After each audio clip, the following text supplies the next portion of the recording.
There's a lot of worry in 90 minutes because of his accomplishments and because of his willingness to work literally around the clock to fix every issue that has faced this country, to change the global partnerships, to make America strong again on the world stage, to solve all the domestic problems that we are facing in this country. The President has done so much for the American people, and we want to honor him in some small way, some token of our appreciation for his leadership. And so tonight, we have created a new award. We're going to do something we've never done before. We're going to honor him with a new award that we'll present annually from this point forward. But he is the suitable and fitting recipient of the first ever America First Award. We can think of no better title for what that is.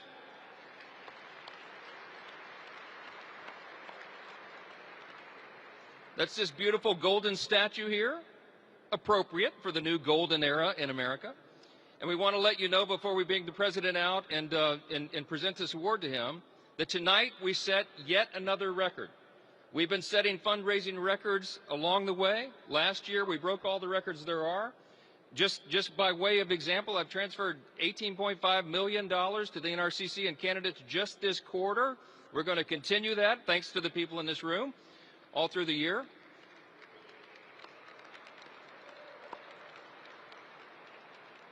That's the resources that are required to ensure that we grow the majority and save this country. But the individual that is responsible for all of that success, it's a team effort, but it's led by the Commander-in-Chief at the top. So we want to bring out the President of the United States in just a moment and thank him for his unwavering commitment to the American people. And because of that, it is our honor, on behalf of all House Republicans, all of you here, and all patriots across the country, present the very first America First Award to the 45th and the 47th President of the United States, Donald J. Trump. Mr. President, come on out.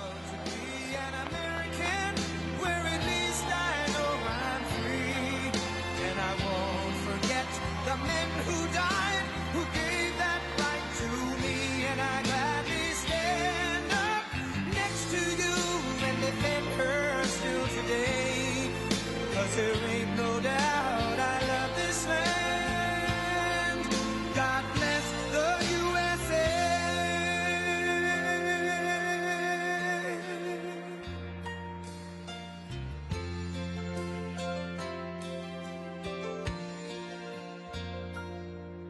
From the lakes of Minnesota to the hills of Tennessee, across the plains of Texas, from sea to shining sea, from Detroit down to Houston and New York to LA, where there's pride in every American heart, and it's time we stand and say that I'm proud to be an American, where at least I know I'm free, and I won't forget the men who died, who gave that right to me, and I gladly stand up next to you and defend her still today, 'cause there ain't no doubt I love this land. God bless the USA.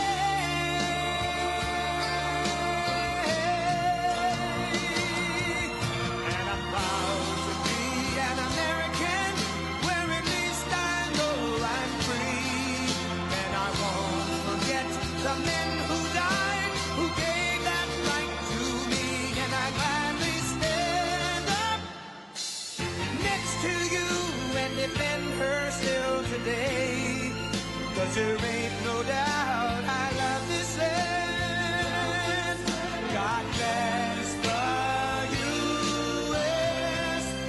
God bless the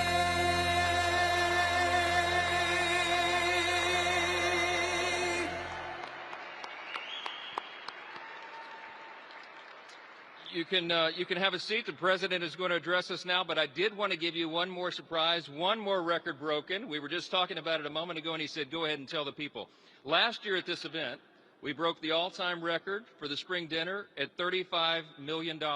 And tonight, because of your generosity and because you're a part of this team, we raised $37 million. New record, new record. Thank you. Thank you.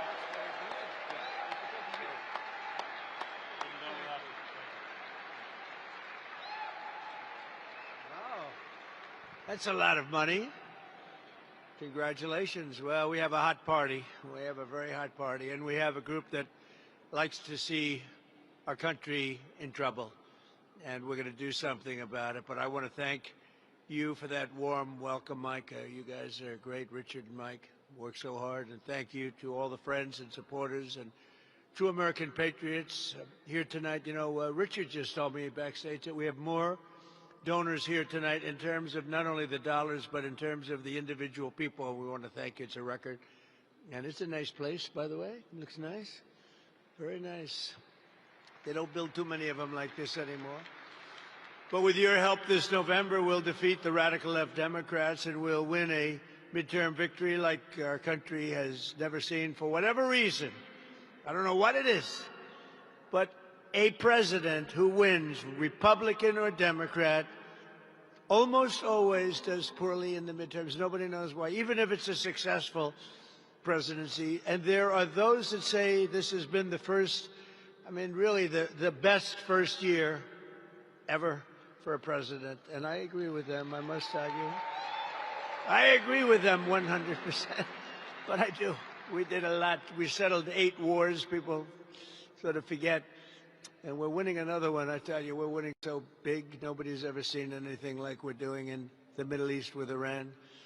And they are negotiating, by the way, and they want to make a deal so badly, but they're afraid to say it because they figure they'll be killed by their own people. They're also afraid they'll be killed by us. There's never been a head of a country that wanted that job less than being the head of Iran. I don't want it. We listen to some of the things they say. We hear them very clearly. They say, I don't want it. We'd like to make you the next supreme leader. No, thank you. I don't want it. But I want to express my gratitude to the tremendous leader in this effort. And really, he's just an incredible speaker. He's going to go down as one of the great ever. Mike Johnson.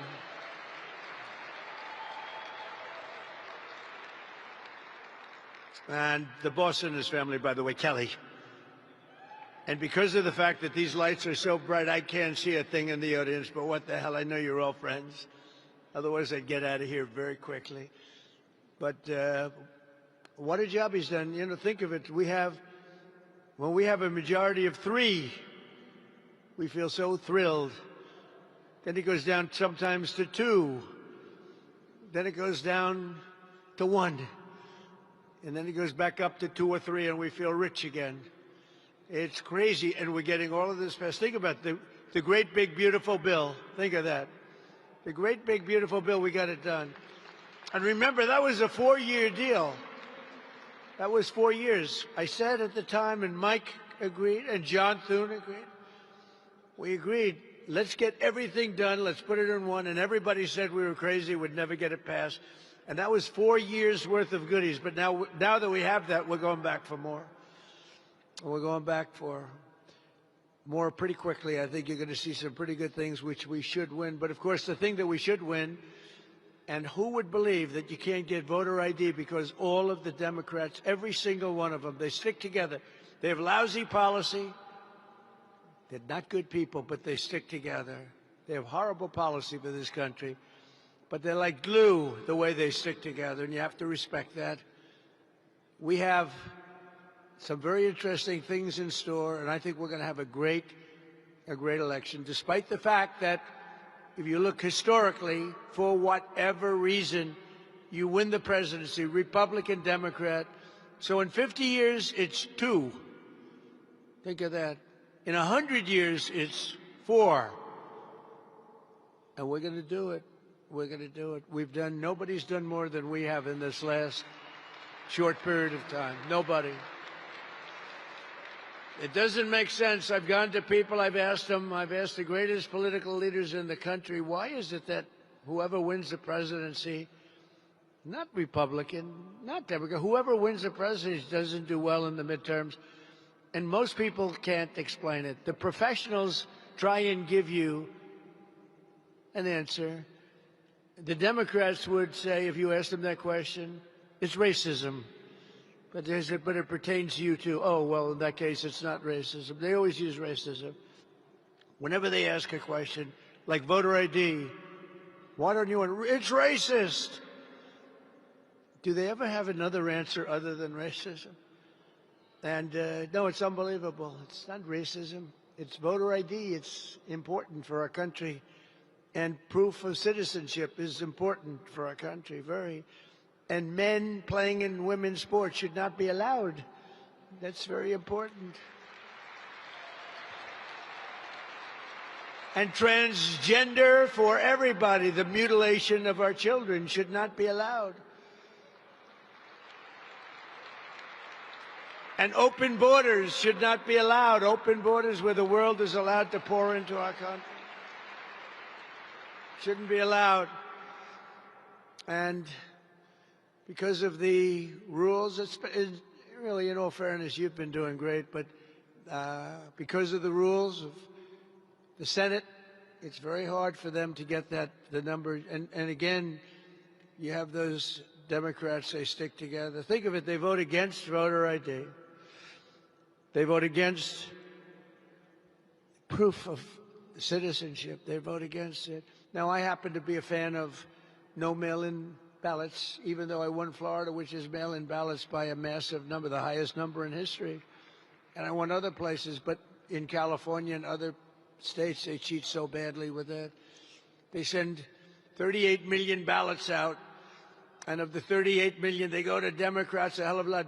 Democrats get sometimes 6 or 7 ballots in one household, and Republicans are calling for their ballot. They're saying, please send me my ballot. Very unfair, but I hate that. I hate mail-in ballots. I've won with mail-in ballots, but I hate mail-in ballots because basically it's a way of cheating. Jimmy Carter, the single best thing he did, including his presidency, no, it wasn't giving away the Panama Canal for $1. That was not the best. But he did that. He did a lot of other things, but he did do one thing. He had a commission with Scoop Jackson and some other very respected people. And the conclusion was never allow mail-in ballots, because if you do, there'll be massive cheating. And that's what happens. We can't do it. So we have to do something about that. But that poll's not at 99%. That poll's at about 75%, 80%. But voter ID polls at 96%, 97, 98% with Republicans. 86% just came out with both Republicans and Democrats. The only one that fight it are the Democrat leaders because they want to cheat. The only reason you say, that's the only reason, I don't want voter identification with a picture. I always add with a picture. It's true. And the only reason you don't want that is because you want to cheat, and they do cheat. And we can't let them get away with it. So we have to keep that fight going. We have to get voter ID, and we have to get proof of citizenship. It's so important, one of the most important things we can do. So I want to thank House Majority Leader, a brave guy. Oh, boy, I was with him that night where he wasn't supposed to make it, Steve Scalise. He's great. What a strong guy. Where are you, Steve? We love Steve. Oh, there he is. We love Steve. What a thing he went through. And then he went through another battle, too, and he's a tough cookie. He outlasted it all. I was with his wife, his family that night, that horrible night, and the doctor told me, very, very small chance. And here he is. I actually think he's a better-looking man now than he was a few years ago. I actually think he's better looking. I don't know what the hell he did. I think he had the greatest doctors in history. He's a better-looking man now. Also, another great-looking guy. He was born good-looking, and he's got an even better-looking wife. His wife is a winner. House Majority Whip Tom Emmer. Where's Tom? Where's Tom? Hello, Tom. He's great. Great guy. Conference Chair, Lisa McClain. Thank you, Lisa. Thank you, Lisa. Thank you, Darren. NRCC Chairman Richard Hudson, who does such a good job all the time. all the time. Deputy chairman of the NRCC, a guy who worked for me for 6 years. And when they said, we want to take him, could we share him? Then I knew he was good. And then his congressional seat came up in Georgia where he lived, and he said, sir, my dream is to be a congressman. Would it be okay if I ran? I said, no, I don't want you to run. I want you to stay with me. Please stay with me. He said, please. I said, all right, I'll let you run. Brian Jack, he's done so great. Brian Jack. It's always a tough name to have somebody. You ever have the names Brian Jack? You know, these, I call them the two first names. You have two first names? People would say, you know, that guy Jack Bryan is fantastic. I said, who the hell is Jack Bryan? I had that the other day. He was telling me what a great guy Jack Bryan is. I say, who is he? He's a congressman. He said, listen, I know the congressman. There's nobody named Jack Bryan. But he was talking about Brian Jack. Brian, you're a tremendous guy. Really understands, loves politics, loves being a congressman. And dozens of Republican warriors in the House. You're incredible people, and you are warriors. And you have to take a lot of fake news like I do. We take so much fake news. You know, if you listen to the news, you think we're losing a war in Iran where we're decimating the other side. I mean, the better ones have us doing okay. We are decimating. They've got no Navy. They've got no anything. The whole thing is, and then you watch the news. I said, oh, I thought we were doing better than that. The fake news really has to change because people, you know, when you can win an election with 94% negative stories and you win it in a landslide, there's something wrong with the news because it shouldn't be happening. And, you know, they used to have 96% approval rating. They just edged out at 14. I'm extremely proud of that, actually. I've exposed them for being fake news. And we are going to hopefully change that because I think you really need great news to be great, and they are not great, and they're not leading us to greatness, but we are going to lead us to greatness. We're also joined tonight by many of our terrific MAGA majority candidates, a group of new candidates from across the country who will help grow our margin in the House, including Jay Feely, great football player, Kevin Lincoln, Joe Mitchell, Lori Buckhout. Hi, Lori. Mike LaPetri. Tano Tijerina. And Eric Flores. All new and all leading and all going to win big. Thank you very much. Welcome. Welcome to a group of outstanding people. And let's get them all. You know what? We have to get them across the finish line. We've raised more money than we ever have, and we're raising a lot more. You know, I did something I haven't done this as a candidate. I saw the great job that Mike had done, and they had raised a lot of money for the evening. And the greatest thing about being president is you don't have to make contributions, you know? Nobody ever asks you for money. They want your endorsement, but they don't want... Nobody ever asks for money. It's great. I said, it's the only thing where I save money in this business. Nobody ever asked, but I saw Mike the other night. I did something that I never do. And I don't do this bragging. I do it because it's fun to talk about. He was close to raising $20 million. And I said, I'll give you $1 million so you hit your mark. I gave him $1 million. I never do that in politics. I never do it. But I do it for him. And we're going to do a lot more, by the way. I'm going to do a lot more. We're going to raise, we've already raised a lot of money, but I'm doing a lot more because we got to win. Our country's at stake, really. Our country's at stake. These people are crazy that we're dealing with. The State of the Union speech. You don't mind if I go off this crazy teleprompter a little bit? You ever, you know, it's boring when you do the teleprompter thing. Well, it's very boring. But no, it's, we had the State of the Union speech the other night. I announced all these heroes, and I announced women that have gone through tragedy, like the incredible woman who lost her daughter to a maniac when he slashed her from behind, right? And I say, please, please, say hello. And she stands up devastated. And the Democrats are sitting like dead people, like dead. No movement, no heart, no anything. Then I announced a Congressional Medal of Honor being bestowed on the captain, a helicopter pilot who helped us win in Venezuela by landing a helicopter when his leg was practically shot off, with blood pouring down. You know, they land the big Chinooks, a lot of people, a lot of great soldiers in that helicopter. And he was shot from underneath with machine gun fire. Leg was practically chopped out. And if you know about helicopters, you land the helicopters with your legs. And he had legs that were not in good shape.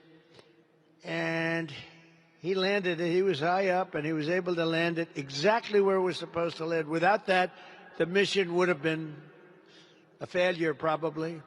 Had to land exactly in that spot, exactly on time. And he got it, and then he said, "Okay, I'm going to pass out now. Take over." Can you imagine that? And we gave him the Congressional Medal of Honor, and the Democrats sat there without movement.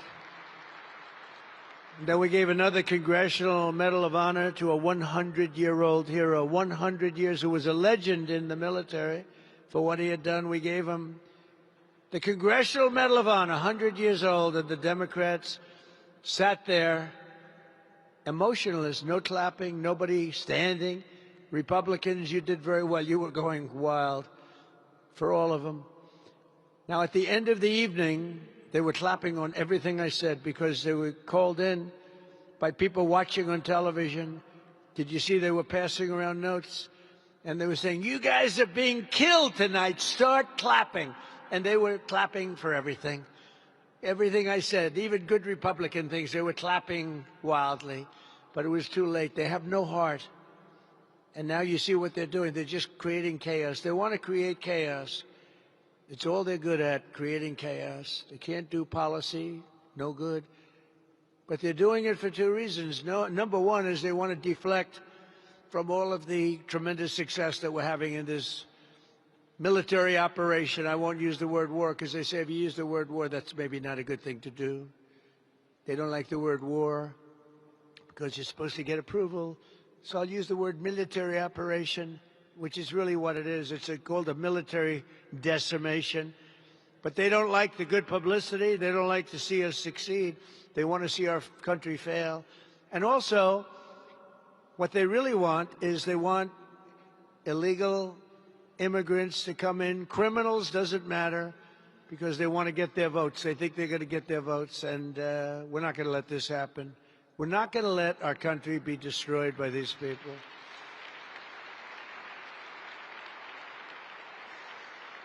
So 16 months ago, with the help of many people in this room, we saved our country in the most important electoral victory in American history. Could be.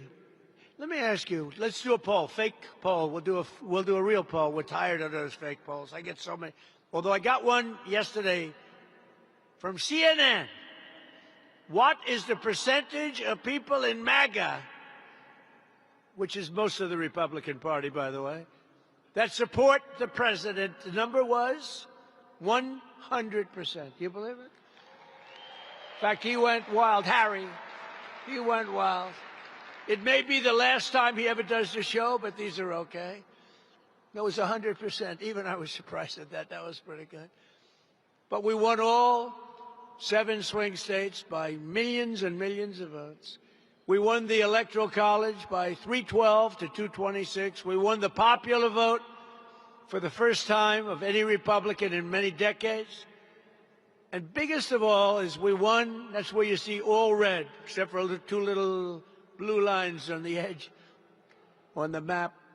We won 86% of all counties in America, 2,700 to 525. That's pretty good. That's what they call a slaughter.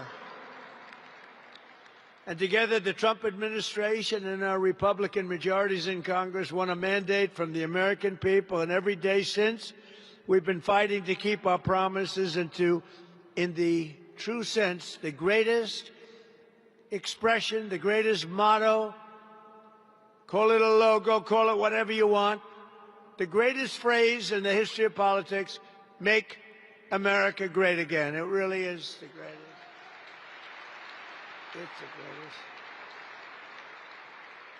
And we probably have to start, we'll never abandon that phrase, but we'll probably have to start changing, because when you say make America great again, that means it's not great now. We've made America great. We've rebuilt our military. You know, I rebuilt our military in the first term. I didn't think I'd use it this much, but we've used it, and there's no military like it anywhere in the world. We have the greatest military anywhere in the world, and it's not even close.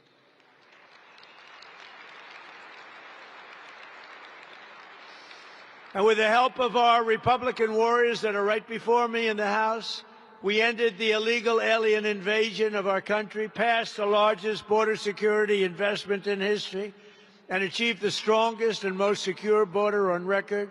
I built 1,000 miles of wall, and without that wall, we could have never done what we did.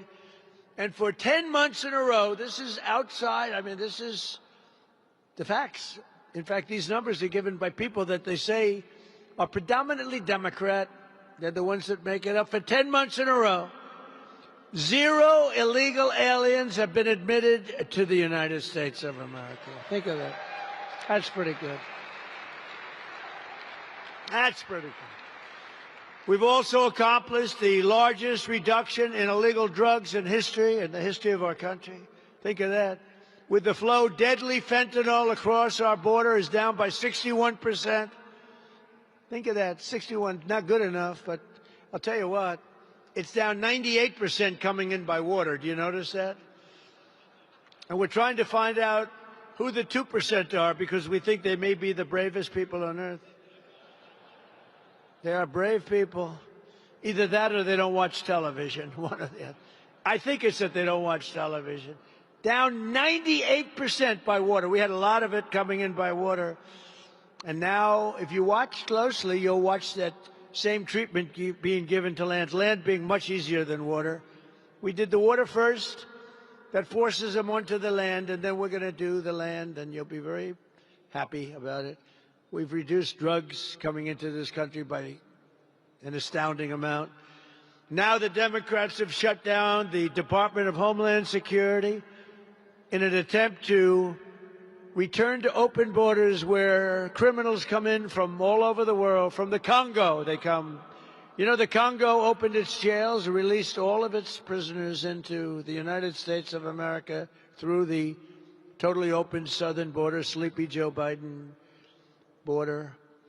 The TSA agents have been hurt badly by the Democrats, who made 3 different deals with us over the last short period of time, breaking the original one and then breaking the current ones because they don't want to settle. They want chaos. As I said, so there are great military triumphs against Iran can't be displayed on television because they're displaying airports. But I have to tell you, they did one thing that's been helpful. We decided to use our great patriots of ICE. These people are great. They have endured so much punishment, all because they want to get murderers, drug dealers, people who are totally mentally insane, many of the worst criminals in the world, get them out of our country. And in so doing, I sent ICE to the airports yesterday, and they have been so great. They have been so great.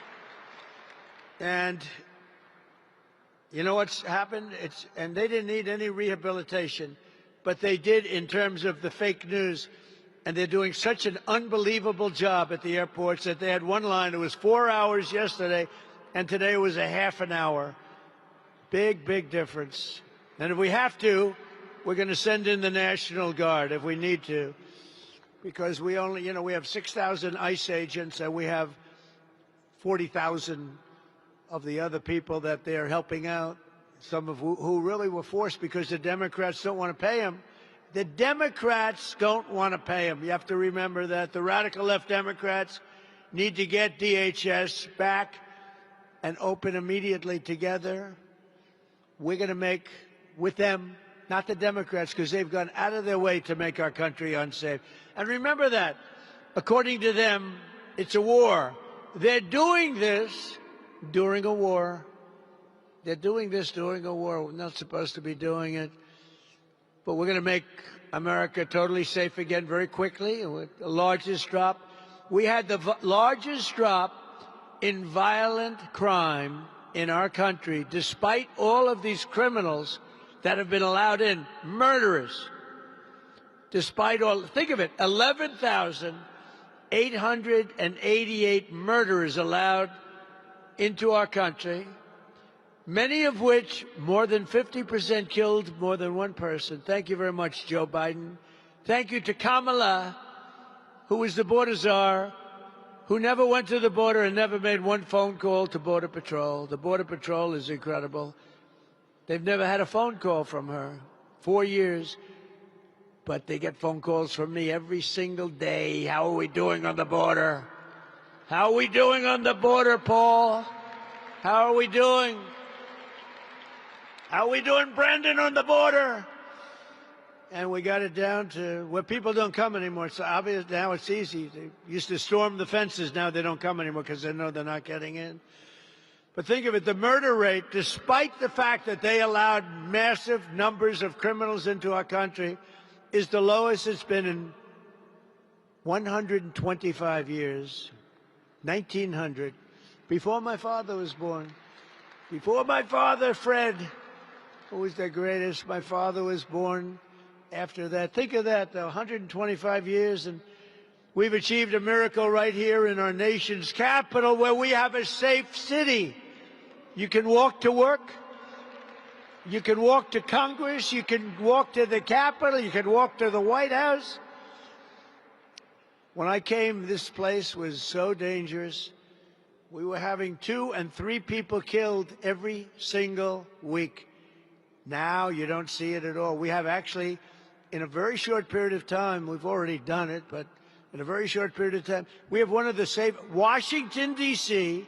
is right now from one of the most unsafe cities anywhere in this country, is now one of the most safe cities anywhere in the country. We have done a great job.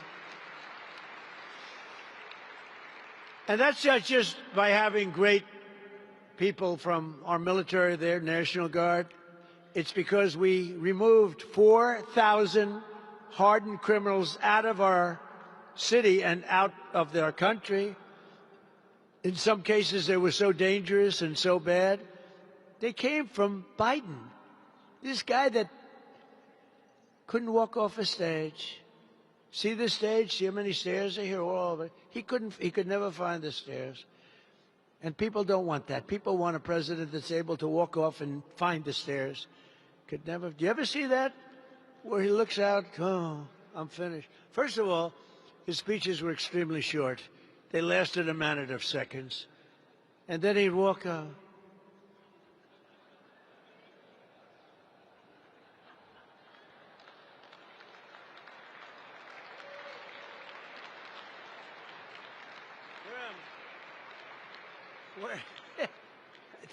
Look, I couldn't stand. He was probably a nice guy. I couldn't stand this guy. You ever see the weaponization? If we look at somebody, Donald Trump is weaponizing government. We've done just the opposite, unfortunately. Unfortunately. I hope they're looking at some of these criminals that cheated on the election. I hope they're looking at them. Because what they did to us and what they did is incredible. But I looked at Biden, and he weaponized like nobody's ever been weaponized before. Me, forget about me, so many people, Republicans, many of you in the audience, Congress people, many of my friends, you were taped and your phone was taken away, right, Scott? A lot of things happened that were very bad. They weaponized. But the fake news will say, oh, Donald Trump mentioned a dirty cop named Comey, and therefore he's weaponizing government. No, they weaponized, and we're not going to let them happen. And I think Comer and all these guys, you're out there someplace, I think, because I can't see a damn thing with these stupid lights they have up. But I want to thank you, Jim Jordan, Comer. Where are those guys? Where I stand up, you deserve it. Now they have to take your recommendations. They have to take your recommendations and they have to act. They have to act. We can't just be sending out all these 100% recommendations and nothing happens. But I want to thank Speaker Johnson, the Republican Congress. We also passed the largest tax cuts in American history. Think of it. With a great, big, beautiful bill, we delivered no tax on tips, no tax on overtime, no tax on Social Security for our great seniors. Think of this. I mean, think of the no tax on tips. You know how I got that one? A lot of people hire consultants. You all pay them millions and millions of dollars. I was having dinner with a group of Republicans in Nevada, a state that we never win, right? And this waitress comes over. And I won't say she was beautiful, because if you call her beautiful, that's the end of your political career. So I refuse to say. I refuse to say that she was so beautiful. At the end of your career, it's true. If you call somebody beautiful nowadays, it's over. You resign in disgrace. So I will not say it. I said, "How are you doing, Gina?" "Sir, it's terrible. The government's after me for tips." I said, "Really? Do you have, like, do you report your tips?" It turns out the hotels pretty much report their tips. It's actually not quite as good as you would think. She said, "No, sir." "Sir, may I make a suggestion?" "What? What do you want? What do you know about politics?" "No, I'd like to make a suggestion. I'm voting for you, sir. You should have no tax on tips." She said, "What?" "No tax on tips, sir." I said, "Say it one more time." "No tax on tips, sir." I was with a group of 12 people. I got up, immediately walked outside of the restaurant where there were about 250 lunatic media. I said, "Ladies and gentlemen, after an exhaustive study, I have decided to have, as a very big part of my agenda, no tax on tips. This has been years in the making.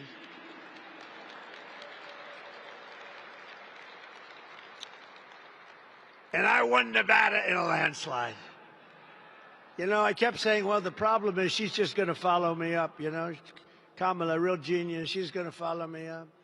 She waited months, and then just before the election, she said no tax on tips, and they left at her. It was over. We had the issue. We killed them on that issue. We won Nevada, which you never win.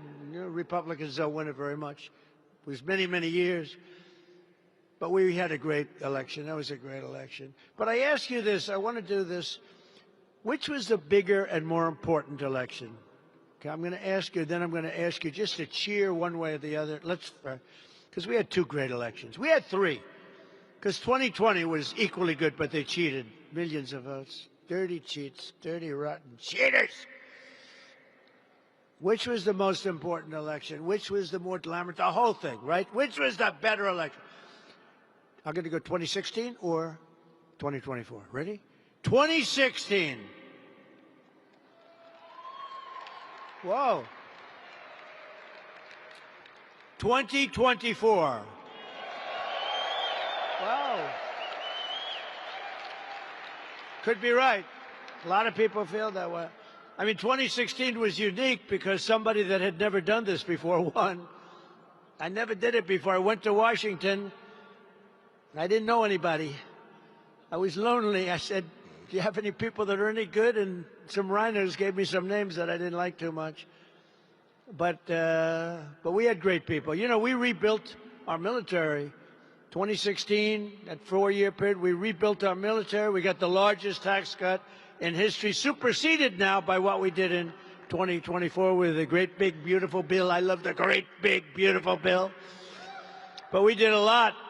We did a lot. We had a great first term, but our second term is blowing it away. It's blowing every term. So far, it's blowing every term of every president away. And soon, you know, we hit, I have to say, we're going so smooth.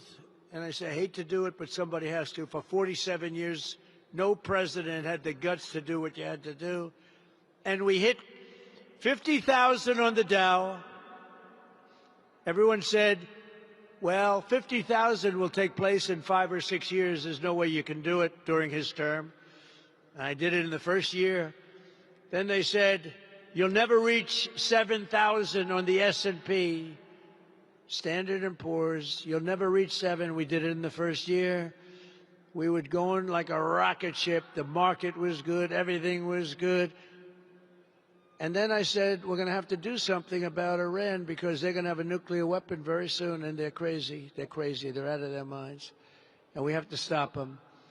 And I say, well, we're going to take a big hit. We're going to go through this certain route, and we'll get right back here, but we have to go and stop them. Every president should have done it. I heard that today Blinken made a statement that he should have done it. Thanks a lot, Blinken. I appreciate it. Blinken is Biden's guy, I guess. Who the hell knows who he is? He's his guy.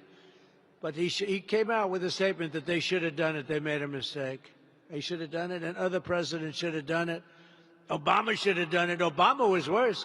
Obama gave them the absolute right, title, and interest, gave everything to Iran. You remember that? When Bibi Netanyahu came over and begged him not to do it, he gave Iran the right to have a nuclear weapon at the highest level within a very short period of time. And I terminated that agreement as soon as I came to office.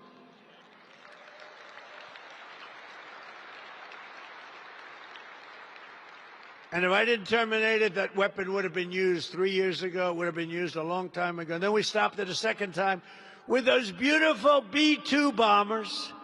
They went in and they knocked the hell out of the nuclear potential. And if they didn't do that attack, Iran would have had a nuclear weapon within 2 weeks to 4 weeks after the attack. But we did attack, and we obliterated the site. And we saved it there, too. We did many things. Taking out Soleimani was very important. He was an evil man. But that was a big event. We took out, in my first term, we took out Soleimani, and they never had leadership that could compete with that. He was an evil guy, but he was a real leader, and he was a very tough general. Probably wouldn't have been quite as easy, I will tell you. I don't think we would have taken us an extra day. But under our leadership, America is also highly respected again. Perhaps we are now respected like never, ever before. I don't think we have ever been as respected now.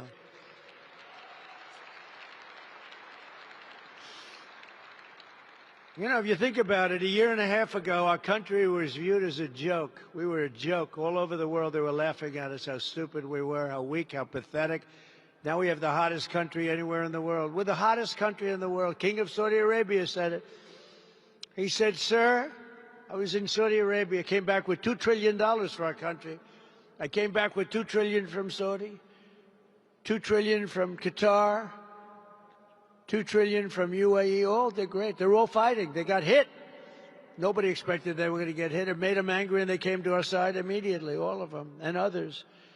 But I came back, and I remember the statement like yesterday. He said, sir, King of Saudi Arabia, he said, 2 years ago, you were a dead country, and now you're the hottest country in the world. Congratulations. It's true. We're the hottest country anywhere in the world. There's nobody close. We're the most powerful military. We have the most powerful military. You saw that in Venezuela. 1 hour, the war was over. And, you know, this is a larger country now that we're fighting. But the war essentially ended a few days after we went in. We knocked out their Navy. We knocked out everything. It's amazing. We have the greatest military. We make the greatest military equipment. And now, if you notice, I said, you got to make it faster. Got to make more of it because we need it. All made in America, but we make the greatest. You know, we had an attack. 100 missiles were shot by Iran at a very important thing that we had. I won't tell you what it was for certain reasons. 100 missiles going 2,000 miles an hour were coming at this element of importance, tremendous power and importance. And of the 100 missiles coming at us, 100 missiles were immediately shot down, shot out of the air, fall into the sea. Think of that. Not one missile got through. That was the Patriot system. It's great. We have the best equipment in the world. We have the best military, the most powerful, most lethal military in the world by far. Earlier this year, in a stunning display of American military strength and skill, we apprehended the outlaw Victor, you know this, from Venezuela, named Nicolas Maduro, and brought him to face American justice. He's been killing people for a long period of time with drugs and everything else, but killing people, a violent man. We went in and we got him out of his house, and his house was located in a military base with thousands of soldiers, and we went in so violently that everybody said, we'll pass. Then they came back and waved goodbye as he flew out in a helicopter. The soldiers would say, bye, leave us alone. Thanks to the men and women in the room, we made a $1 trillion investment in the United States Armed Forces, and we now have the strongest and most powerful military that the world has ever seen. Nobody close, nobody close. And the situation in Iran is also a stark reminder of just how high the stakes are for the midterm elections. If Democrats had won in 2024, our country would right now be a nation in terminal decline. I don't even know if we'd have a nation right now. The spirit was so bad. You know, something I'm very proud of, if you go back a year and a half, you know, we couldn't get people to join the military, the police forces, nothing.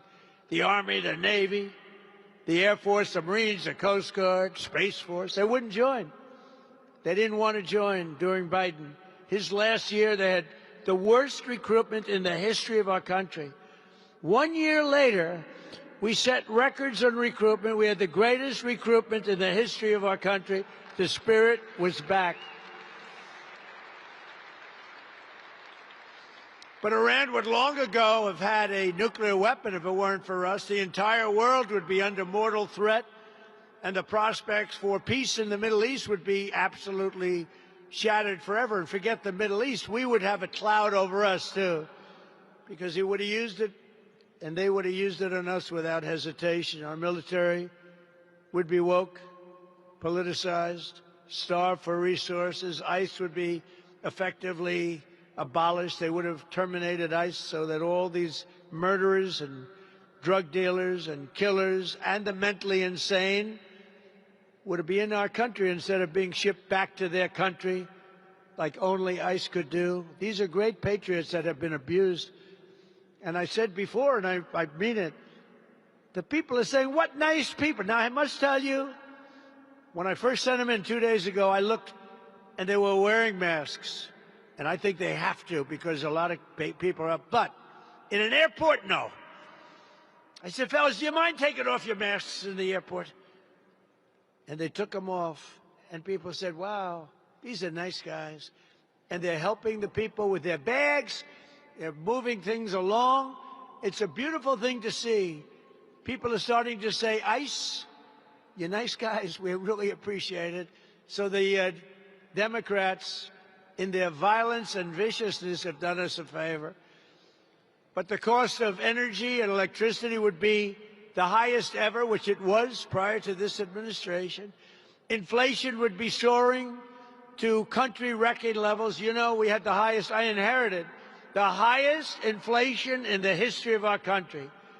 They say 48 years, what difference does it make? It's the highest in the history of our country. And our nation would be ravaged by rampant crime, woke lunacy, and transgender for everybody. That's where we would have been. People would have been flowing into our countries at the same levels they were destroying. They were destroying our country. And, you know, we are a party, remember this, it's okay, it's a pretty obvious statement, I think, but we're a party of common sense. We are the party of common sense, because whether you're conservative or liberal, it's really not about, it's really common sense. You need borders. You need education. You want to buy a house. We're the party of common sense. We don't want to have men playing in women's sports. You got to look at some of the records. Weightlifting, a record that stood for 18 years in the women's category, was shattered by a male who came in and broke the record by 128 pounds. You think that's good? That's not good. And he was a lousy weightlifter. As a man, he was a loser. Can you believe it? He felt awfully good. She felt awfully good about herself. But from now until November, we're going to fight, and I'm going to personally campaign for every one of you. We're going to go to win in midterms. We're going to have even bigger majorities in the House and the Senate than we have today. Going to help all of you. Americans saw the true and craven nature of congressional Democrats during my State of the Union, and we're not going to let that happen again.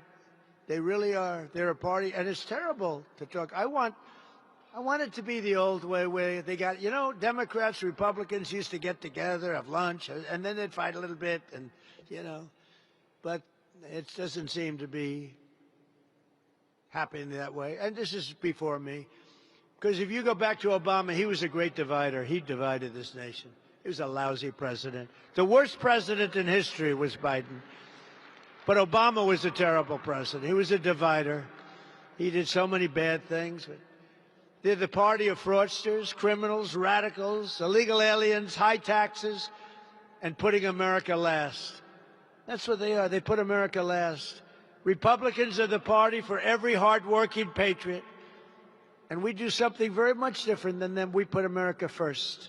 Put America first. So as we rebuild, and it's going to come back very quickly. It's already back. I mean, it's back. It went down a little bit. I actually thought when I went on this excursion, as I call it, excursion into hell, excursion into a terrible place, when I went on to do something that for 47 years should have been done by any of the other presidents, and you heard numerous of them said they wished they did it, but they didn't have the guts to do it. We had no choice. But I thought it would be much worse. I thought that the energy prices, oil price would go up higher. I thought the stock market would go somewhat lower. But it didn't matter to me. It's short term.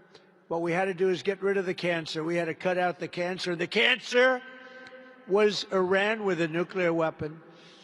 We've cut it out. Now we're going to finish it off. As we rebuild the greatest economy in history, a top priority must be to bring down the cost of living. And we were doing that, and we are doing that at a record clip. You know, they had a phrase, all these phrases that they came up with, like, they're the ones that caused prices to go up. They had the highest prices, and we're bringing down the prices with the worst inflation, which has come way down. You know, the last 2 months, or last 3 months, actually, inflation was 1.4%. But we're ending high prices with tax cuts, deregulation, and frankly, again, the words common sense. For years, big insurance companies have gotten rich with our government, giving them hundreds of billions of dollars.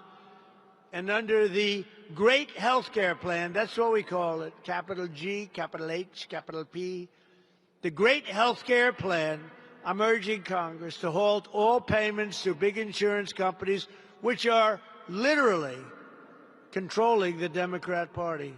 They have total control over the Democrats. That's why you can't make a deal with them. The insurance companies have taken in trillions of dollars. I want this money to go directly to the American people so they can buy their own health care. And it's going to be better care at a lower cost. And you guys can do it. You can do it. Every time I mention that, it's like it goes viral. Give the money directly to the people so they can buy their own. You'll pay much less. They'll pay much less. But the Democrats won't do it because they're totally in the pocket of the insurance companies. They made, how about stocks that have gone up 1,400, 1,500, 1,700%? As part of this plan, we also need to maximize price transparency. It's a big deal. Doesn't sound very glamorous, but it is.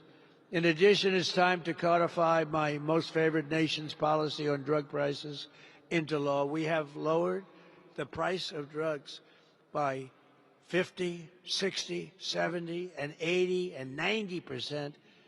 And there's another way of figuring. You could also say, depending on the way you phrase the statement, 400, 500, 600, 700%. Nobody's ever seen anything like it. I got other countries to do it with the threat of tariffs. I said, if you don't approve it, because I got the insurance companies to do it, the health, we needed insurance, we needed everything. No other president tried to get this done. But basically, very simply, our drug costs, prescription drugs, were far more expensive than any other country anywhere in the world, the highest prices of any nation anywhere in the world. But under the deals I negotiated, we go from the highest price ever paid to the lowest price in the world. It's numbers that nobody's ever seen. It doesn't even get covered in the newspapers. We got to talk about it. That alone should win the midterms. But nobody talks about it. That's why I talk about it. Think of it. I lowered prices by 50, 60, 70, 80%. Nobody even wants to write about it. That's because the fake news is fixed. It's rigged. It's dirty. It's dirty press. For years, Democrats promised to reduce drug costs, but we got it done. All they did was talk. We got it done. I tell the story of my first term, my third year. I was the first one in 28 years to lower drug prices, 0.25%. I was so proud of that. I had a news conference. Ladies and gentlemen, I'd like to announce that I lowered drug prices by 0.25%. First time in 28 years. The prices went down from January to December, right? Now I'm lowering prices by 70 and 80%. Now we can have it, but nobody wants to pick it up. Nobody wants to pick it up. It's pretty incredible. But the people understand. The people get it. That's why I got 100% in the CNN poll. Can you believe it? 100%. They must have made a mistake. Boy, those people that put that poll out got fired by CNN very quick. They're no longer working for that wonderful crooked network. How crooked is CNN? But you know what's worse? I think ABC fake news is worse, actually. But George Stephanopoulos, they had to pay me $16 million for what they said. CBS had to pay me $38 million for what they said. It's actually pretty good. You know, if you bring lawsuits against these guys, they're so corrupt that they pay it. How about, this one hasn't been determined yet, how about BBC, where they put me out and they have me saying, and you can't tell the difference, things that I never said that were terrible. It turned out they put out news and they changed my words, having me say horrible things. I said to my wife, I never said that. Well, darling, you said it. Look, your lips. Let's watch TiVo, one of the great things in history. Remember, television would be no good without TiVo or its equivalent. Wouldn't television be terrible if you couldn't play it back? You'd go absolutely crazy, right? So I play it back, and you're right. I said, you're right. Could I have said that? It's so horrible. And we checked it out. It turned out it was done by fake news. It was fake news. They put words in my mouth, sentences and paragraphs in my mouth that was so horrible. So we brought a suit against them, and they admitted they were guilty. They admitted. Can you believe that's how crooked they are? Now it's only a question of how much do I get. No, they have to be taught a lesson because they're crooked. They're crooked people. You know, I always say you need great borders. You need great borders, and you really need fair press. And we don't have fair. We have good borders now. We're good. We're the best we've ever been. I think we probably the best. We are considered the best. We are the best at the border that we've ever been. But we have news that's really terrible. And the other thing you need is you need fair, free, safe, honest elections. You need that. And the only way you're going to get that is the Save America Act. You got to add the word America. Oh, when I watch these people, they hate saying Save America Act. They always say the Save Act. Nobody knows what the hell the Save Act means. Save America is good. The Save Act, Are you trying to save terrorism? What are you trying to? It could be you're saving anything. It's called Save America Act. Please don't let them. You know, I saw last night on another fake network, the Save Act. It's not. It's called the Save America Act. I saw Schumer the other night. We will stop Save America. And our great First Lady, who now turns out to be a fantastic movie star. Do you believe this? She had the #1 movie. Now she's #1 on streaming. And you can't have 2 stars in one family, so this is not good. I've always said you can't have stars. There's only room for 1 star in a family. This is not a good sign. Now she has the #1 movie, and now she's got #1 on streaming. There's no talking to her. Darling, congratulations on being #1. Oh, thank you, darling. There's no talking to her. But she's doing a good job as First Lady, I'll tell you. She really is. People love her. People love her.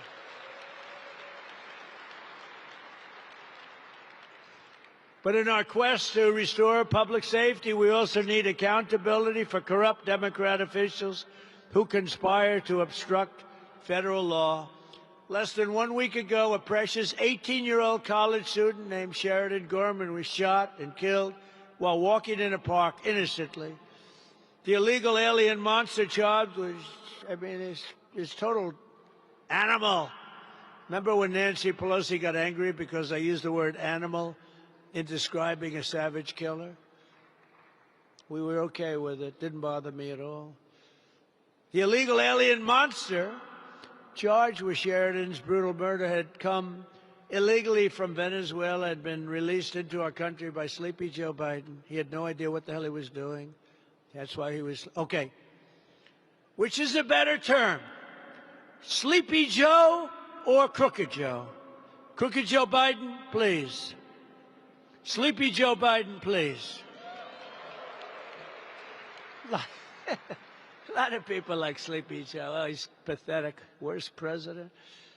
But he was then arrested again and released again by the Democrat governor, J.B. Pritzker, one of the worst governors in the history of our country, in the sanctuary city of Chicago. You know, we would stop crime in Chicago just like we did in Louisiana. We had great success. Memphis, Tennessee, a crime capital. We got it down 71% in a matter of a few months. Washington is the one that we talked about already. So amazing how great we've done. But we could go to Chicago if that slob would allow, if he'd just say, please come, Mr. President. People are being killed here all the time. Please come. I would come and you would have no crime practically. Chicago would be easy for us.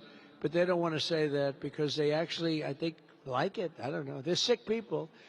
But as you saw at my State of the Union, Democrat politicians, they don't care about American blood. They spill in their very demented pursuit of these open borders. Every American needs to know that the larger majorities in the House and Senate, Republicans will, remember this, will end sanctuary jurisdictions once and for all. We need a few more votes. If we get a few more votes, if we could get a few more in the Senate, and if we could get a few more in the House, we could do things that would be a miracle. We got to get out and win. The time has also come for Republicans to pass a tough new crime bill that imposes harsh penalties for dangerous repeat offenders, cracks down on rogue judges. We got rogue judges that are criminals. They're criminals. What they do to our country, the decisions that they hand down and hurt our country. And I can tell you something, I've gone through it. And the decisions that these people make, I got a decision on tariffs that's going to cost our country, not me, I'd do it a different way, going to cost our country hundreds of billions potentially of refunds, giving them back to people that have been ripping off our country because the Supreme Court didn't want to put one little sentence that all money taken in up till this date doesn't have to be paid back. Going to cost us hundreds of billions of dollars. So sad to see. And I could give you plenty of others, too. Look at what they did to college sports. Look what they did. You do know, I mean, this is maybe not a sporting environment, but NIL, it's a disaster. College sports are a disaster. A judge made a horrible decision, and the decision got carried up. The appeal was terrible.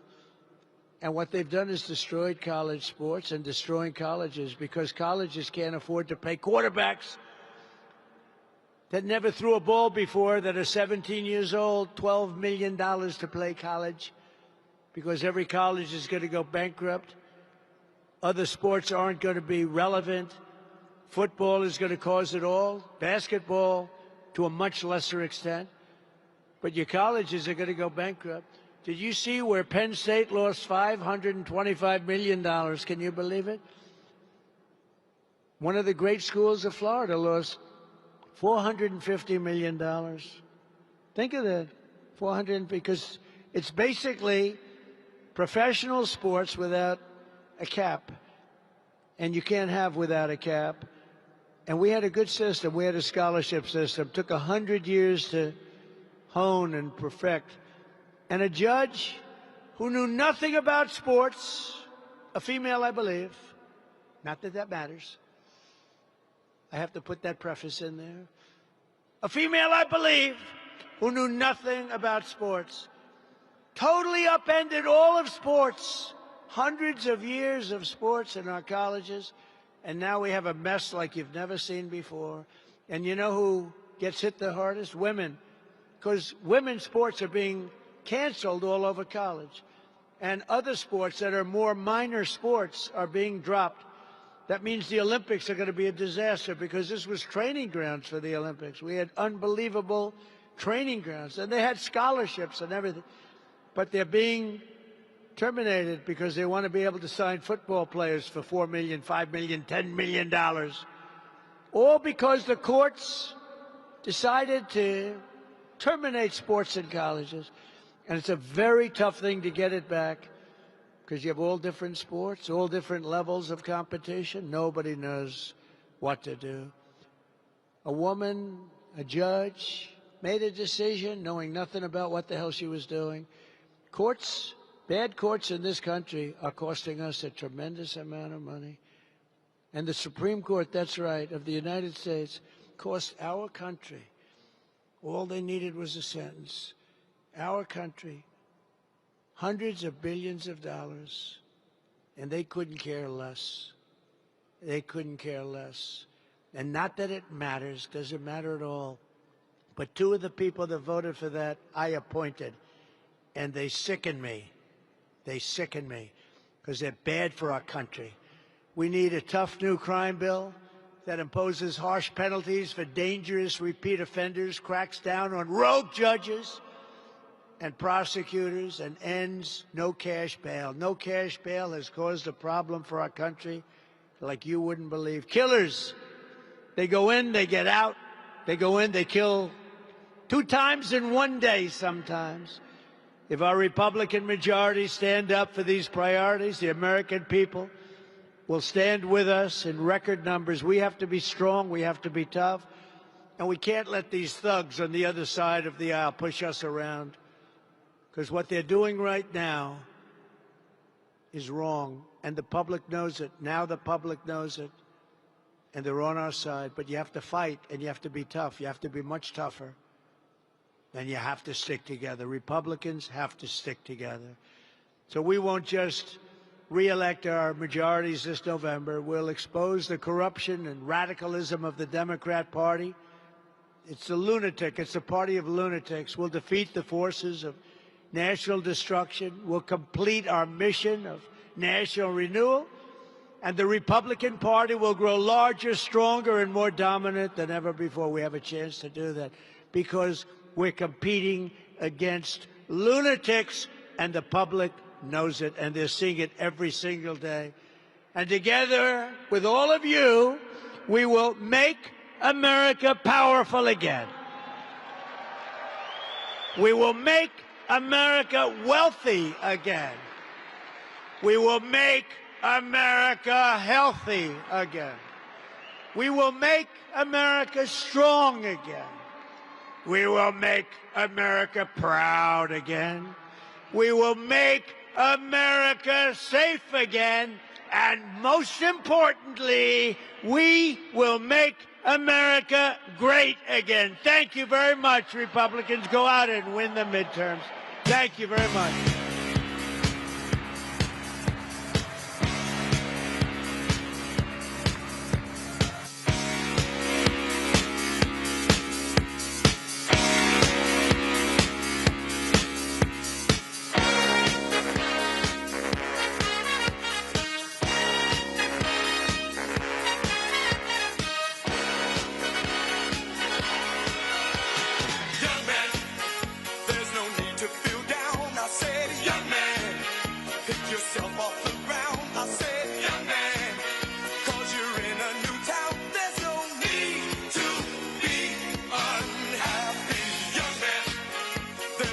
You can go.